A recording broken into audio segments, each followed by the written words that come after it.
Derivation हम लोग कर चुके हैं इन सबके फॉर्मूले के। अब हमें रेडियस, वेलोसिटी एंड एनर्जी के न्यूमेरिकल सॉल्व करना है। ठीक है, बेसिक से लेके हायर लेवल तक चलेंगे हम लोग। सबसे पहले बेसिक लेवल के क्वेश्चन है।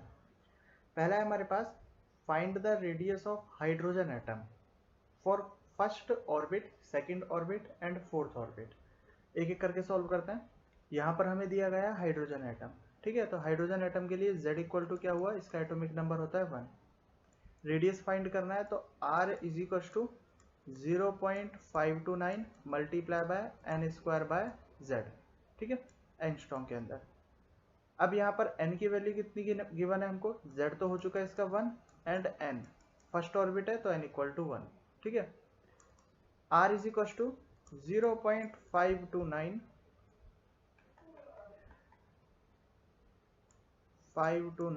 Multiply by N square 1 square by 1। Solve करेंगे तो ये आया हमारे पास 0.529 एंगस्ट्रॉम। ठीक है, ये जो वैल्यू है ये हाइड्रोजन एटम के सबसे फर्स्ट ऑर्बिट की वैल्यू है।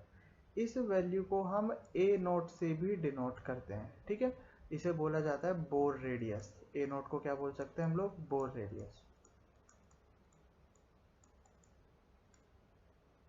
ठीक है, तो क्वेश्चन के अंदर कभी कभी ये बोर रेडियस या ए नोट लिख के भी दे दिया जाता है, जिसे हमें समझना है कि हाइड्रोजन के फर्स्ट एटम, हाइड्रोजन के फर्स्ट ऑर्बिट की बात कर रहा है, जिसकी वैल्यू 0.529 हमेशा फिक्स होती है। सेकेंड ऑर्बिट की बात करें, r is equal to 0.529 multiply by N square by z. N की वैल्यू है यहाँ पर 2, जेड की वैल्यू है यहाँ पर 1, हाइड्रोजन एटम है।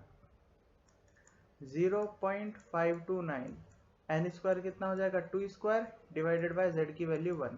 तो इसे हम बोल सकते हैं 4 मल्टीप्लाई बाय 0.529, जिसे डिनोट किया जा सकता है 4 बोर रेडियस से, 4 ए नोट। मतलब जो सेकेंड ऑर्बिट है वो फर्स्ट ऑर्बिट की रेडियस का 4 टाइम्स होगा। फोर्थ के बारे में देखते हैं, r is equal to 0.529 multiply by N square by z. यहाँ z की वैल्यू 1 एंड n की वैल्यू 4। वैल्यूज रख देंगे, सिंपल आंसर आ जाएगा। एन स्क्वायर कितना है हमारे पास, 16 हुआ, z1। तो इसे हम क्या बोल सकते हैं, इसे बोल सकते हैं 16 बोर रेडियस। मतलब फर्स्ट ऑर्बिट की रेडियस का 16 टाइम्स हमारे पास फोर्थ ऑर्बिट की रेडियस होगी। 16 a naught answer.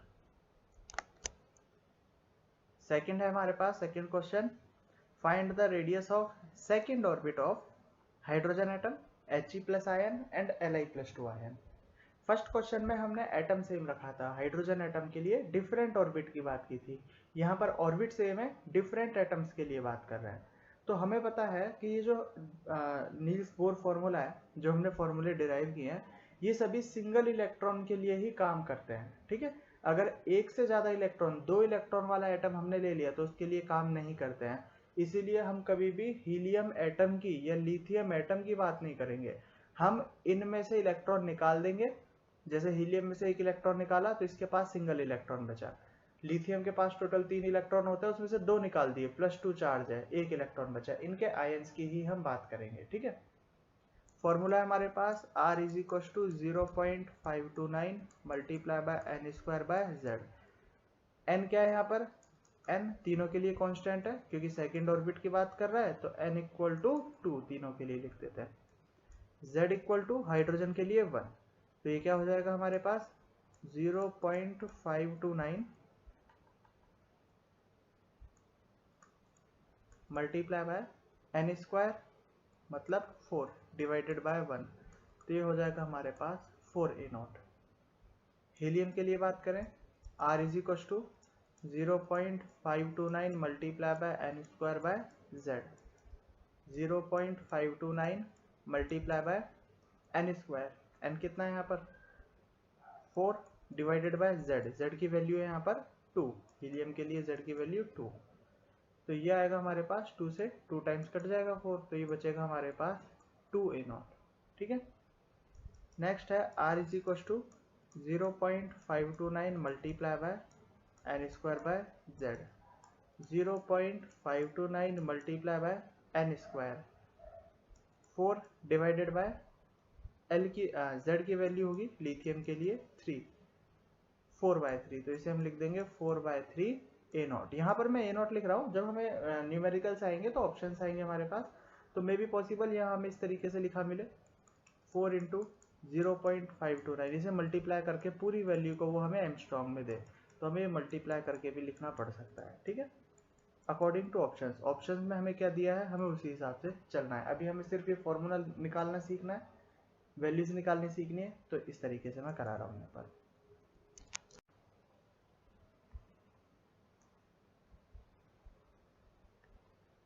Find the radius ratio of second and fourth orbit of He plus ion. देखो किस तरीके से कर सकते हैं, यहाँ पर He प्लस आयन कॉन्स्टेंट है, तो हम बोल सकते हैं यहाँ पर Z हमें दिया गया है 2, कॉन्स्टेंट दिया गया है। For second orbit, second orbit के लिए रेडियस निकालते हैं R2, R2 से डिनोट किया है हमने इसको।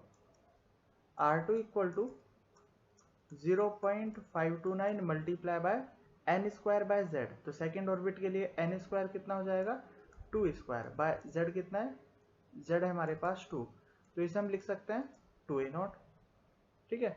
नेक्स्ट है हमारे पास फोर्थ के लिए, तो फॉर फोर्थ ऑर्बिट R4 लिख देते हैं, R4 से डिनोट कर देते हैं इसको, तो फोर्थ ऑर्बिट के लिए जो रेडियस होगी वो होगी R4, 0.529 multiply by n square. अब n स्क्वायर कितना है हमारे पास फोर्थ ऑर्बिट के लिए, 4 का square, 4 square means 16 divided by 2, तो ये हो जाएगा हमारे पास 8a0। कट करेंगे इसे तो क्या आ जाएगा हमारे पास 8a0 आ जाएगा, ठीक है। अब रेशो निकालें, तो रेशो कैसे निकाल सकते हैं, ratio second and fourth orbit का रेशो निकालना है, तो R2 by R4 is equal to 2a0 by 8a0, a0 से a0 कैंसिल हो जाएगा, तो हमारे पास आया R2 by R4 is equal to 1/4 ratio आया, ये क्या आ जाएगा हमारे पास 1/4, ठीक है। ये हमारे पास मेथड 1। अब मेथड 2 से देखते हैं। मेथड 1 में हमने क्या किया, दोनों ऑर्बिट की अलग अलग रेडियस निकाला और उसके बाद उसे डिवाइड करके रेशो निकाला।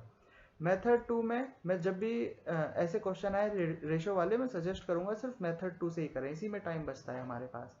देखो फॉर्मूला है R is equal to 0.529 multiply by n square by z, तो 0.529 तो हमारे पास कांस्टेंट है, तो हम बोल सकते हैं R directly proportional to n square by z, वो भी उस केस में जब n और z दोनों चेंज हो रहे हों।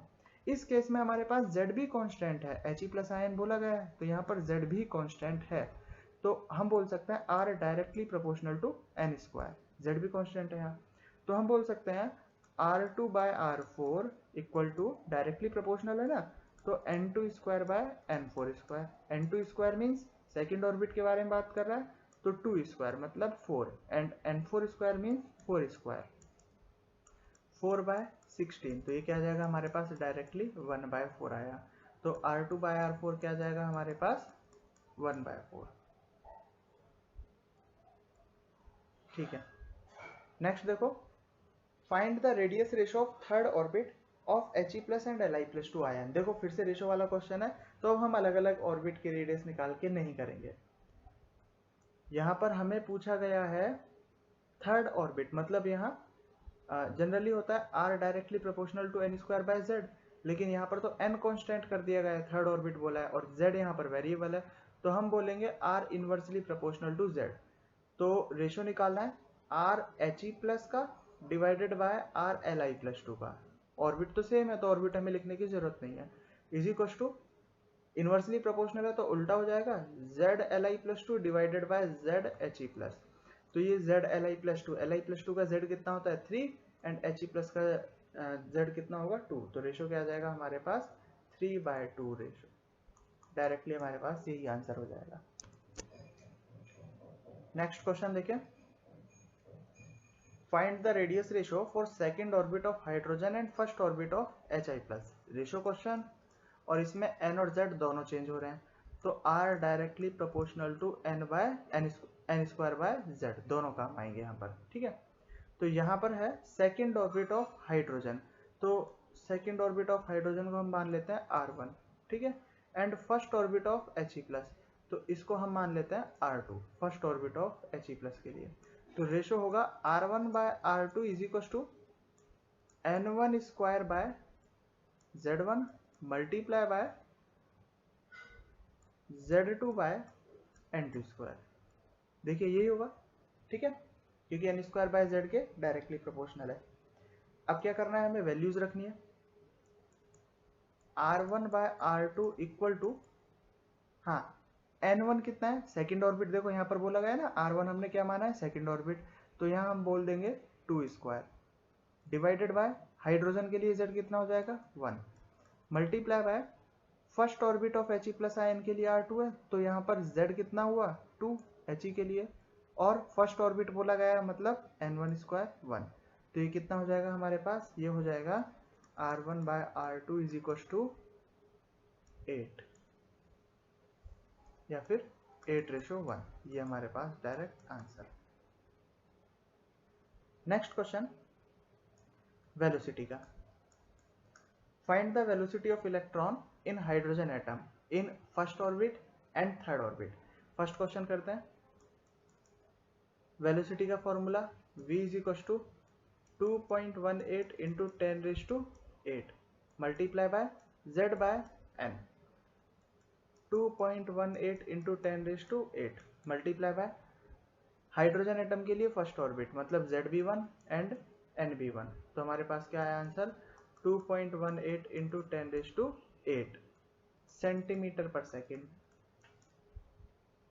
ठीक है, second question v is equal to 2.18 into 10⁸ multiply by z by n। यहाँ पर z की वैल्यू कितनी है, z की वैल्यू 1 हाइड्रोजन एटम के लिए एंड n की वैल्यू थर्ड ऑर्बिट मतलब 3, तो ये हो जाएगा हमारे पास 2.18 इंटू 10⁸ मल्टीप्लाई बाय 1/3। कट करेंगे 0.7 मल्टीप्लाई बाय 10⁸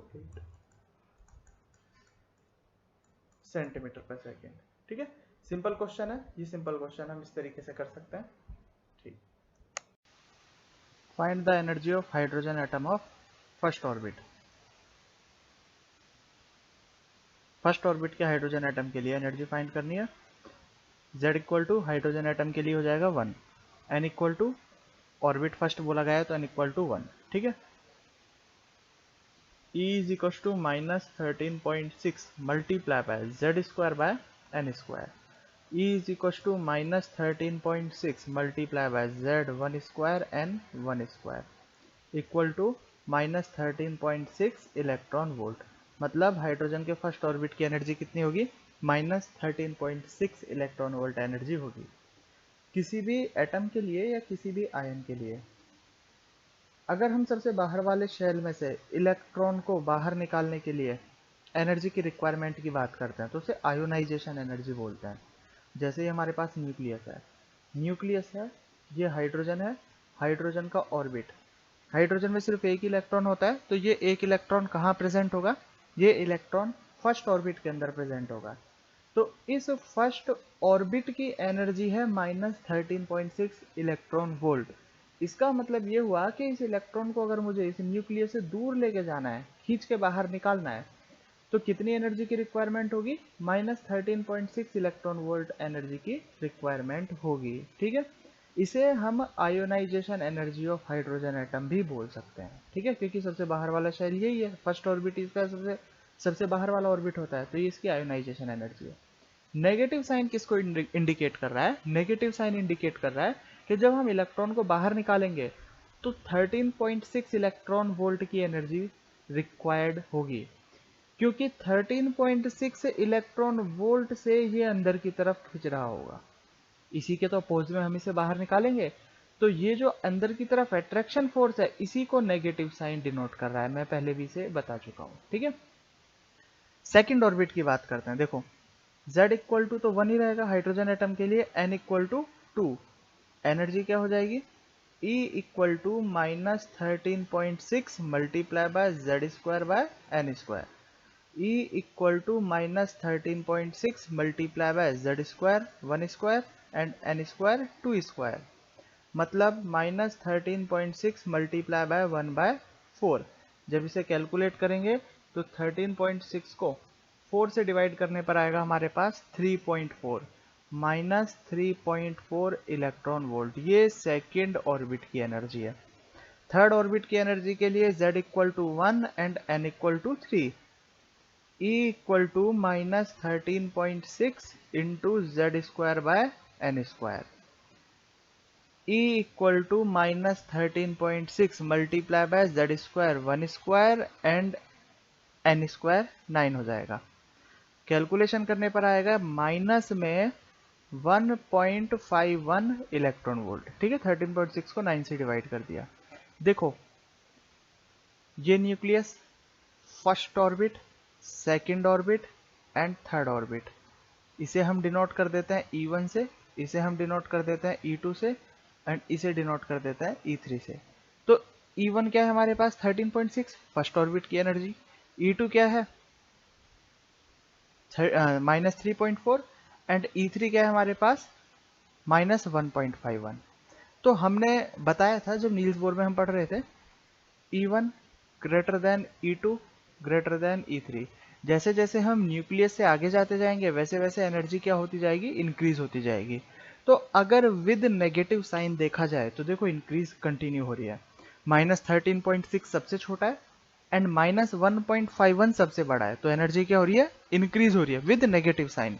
लेकिन अगर मैग्नीट्यूड की बात की जाए ओनली, तो इसका मतलब जैसे जैसे न्यूक्लियस से हम दूर जाते जाएंगे वैसे वैसे एनर्जी कम होती जाएगी। अगर ओनली मैग्नीट्यूड की बात की जाए, ओनली मैग्नीट्यूड का मतलब क्या है कि एक इलेक्ट्रॉन यहाँ पर है E1 के अंदर और एक इलेक्ट्रॉन E3 के अंदर है, तो अट्रैक्शन फोर्स तो E1 के अंदर सबसे ज्यादा लगेगा, ठीक है, और अट्रैक्शन फोर्स E3 के अंदर सबसे कम लगेगा क्योंकि E3 की डिस्टेंस यहाँ पर सबसे ज्यादा है। तो इसीलिए मैग्नीट्यूड, अट्रैक्शन फोर्स, नेगेटिव इसको डिनोट कर रहा है एंड अट्रैक्शन फोर्स को ना, तो विद अट्रैक्शन फोर्स मैग्नीट्यूड सबसे ज्यादा किसका है, मैग्नीट्यूड सबसे ज्यादा है E1 का, और E3 का मैग्नीट्यूड सबसे छोटा है क्योंकि यहाँ पर अट्रैक्शन फोर्स सबसे कम लग रहा है। ठीक है, ये चीज हमको याद रखनी है, ये नेगेटिव साइन क्यों डिनोट हो रहा है और ये डिजिट क्यों छोटा होता जा रहा है। जैसे जैसे न्यूक्लियस से हम आगे जाते जाएंगे वैसे वैसे अट्रैक्शन फोर्स क्या होता जाएगा, कम होता जाएगा, इसीलिए डिजिट छोटा होता चला जाएगा और with negative sign energy increase होती चली जाएगी ऑर्बिट की। ठीक है, ये क्वेश्चंस को शॉर्ट करने में काम आएगा। जैसे हमने तो यहाँ पर फॉर्मूला किया, फॉर्मूला लगाया और आंसर ले आए। कभी कभी कंसेप्ट हमारे पास इस तरीके के आ जाते हैं कि हमें फॉर्मूला नहीं, इस तरीके से कंसेप्ट से सोचना पड़ता है, वहां पर काम आएंगे। करेंगे हम क्वेश्चंस, जब क्वेश्चन आएंगे हम बिल्कुल देखेंगे इस टाइप के।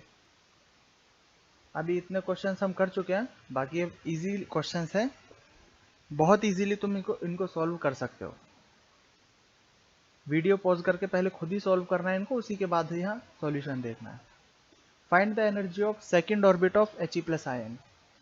सेकेंड ऑर्बिट मतलब n इक्वल टू 2 और He प्लस आयन मतलब z इक्वल टू 2।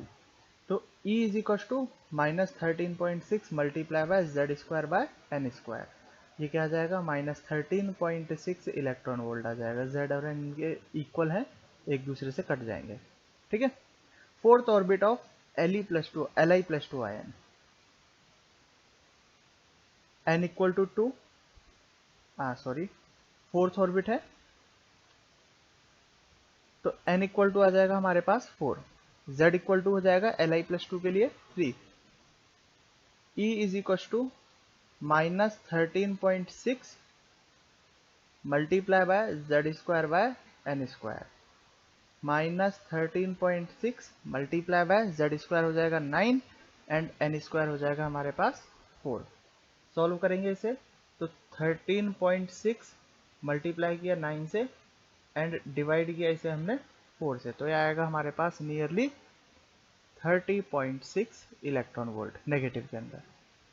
ठीक है, जूल में अगर निकालना हो तो जूल वाला फॉर्मूला लगा सकते हैं, -2.18 into 10⁻18 -18 multiply by Z square कितना है हमारे पास 9 मल्टीप्लाई बाय एन स्क्वायर कितना है 4। ठीक है, इजीली इसे कैलकुलेशन कर सकते हैं, जो भी आएगा हमारे पास वो जूल में आ जाएगा। Third question, next question ratio का क्वेश्चन है हमारा। Find the energy ratio of second and fourth orbit of hydrogen atom. कैसे कर सकते हैं इसको सोल्व, देखो हाइड्रोजन एटम एनर्जी क्या है, energy directly proportional to Z square by N square. लेकिन यहाँ पर क्या है, Z कांस्टेंट है, हाइड्रोजन एटम बोला गया है दोनों के लिए सेम। तो यहाँ हो जाएगा हमारे पास E inversely proportional to n square, Z हमने हटा दिया, कट जाएगा अगर कांस्टेंट है तो।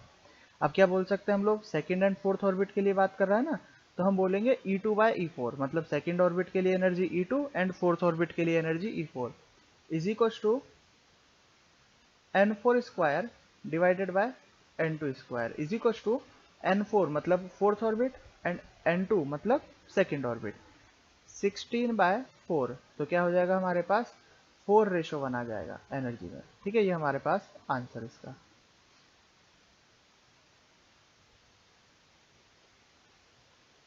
Next, find the energy ratio of first orbit of hydrogen atom and second orbit of Li plus 2 ion। First orbit of hydrogen atom के लिए and second orbit of Li plus 2 ion के लिए। तो हमें पता है E directly proportional to Z square by n square, ये आएगा। तो हम बोल सकते हैं यहाँ पर, देखो इसे मैं मान लेता हूँ फर्स्ट, E1 बोल देता हूँ इसे मैं। First orbit of hydrogen atom को हमने बोला E1 and second orbit of Li plus 2 ion को हम बोल देते हैं E2। तो हम बोलेंगे E1 by E2 equal to Z1 square by Z2 square, ये डायरेक्टली प्रोपोर्शनल है, multiply by N2 square by N1 square, ये इनवर्सली प्रोपोर्शनल है। तो E1 by E2 equal to Z1 by Z2 square, Z1 कितना है हमारे पास, E1 का Z मतलब हाइड्रोजन एटम का Z 1 square divided by E2 का Z मतलब Li प्लस 2, Li प्लस 2 क्या है हमारे पास 3 square multiply by N2 square, N2 square क्या हो जाएगा हमारे पास, सेकेंड ऑर्बिट बोला गया है डिवाइडेड बाय फर्स्ट ऑर्बिट, इसके लिए बोला गया है। तो हमारे पास जो रेशो आया वो आया 4 डिवाइडेड बाय 9। तो E1 बाय E2 इसका रेशो हो जाएगा 4:9, आंसर आ जाएगा।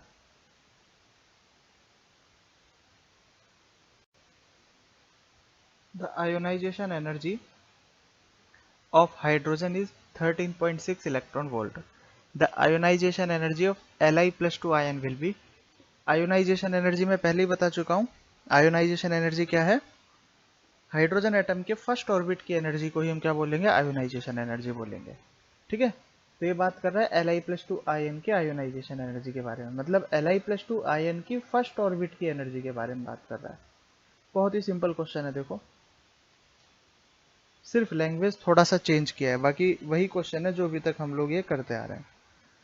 हम बोल सकते हैं फर्स्ट ऑर्बिट की एनर्जी मतलब E1 for Li plus 2 divided by E1 for hydrogen atom is equal to, E क्या होता है, E is equal to Z square by n square होता है, sorry E directly proportional to Z square by n square. तो यहाँ change क्या हो रहा है, यहाँ चेंज ओनली Z हो रहा है, n तो कांस्टेंट है, फर्स्ट ऑर्बिट आयोनाइजेशन एनर्जी मतलब फर्स्ट ऑर्बिट, तो n इक्वल टू तो क्या हो गया यहाँ पर 1 हो गया।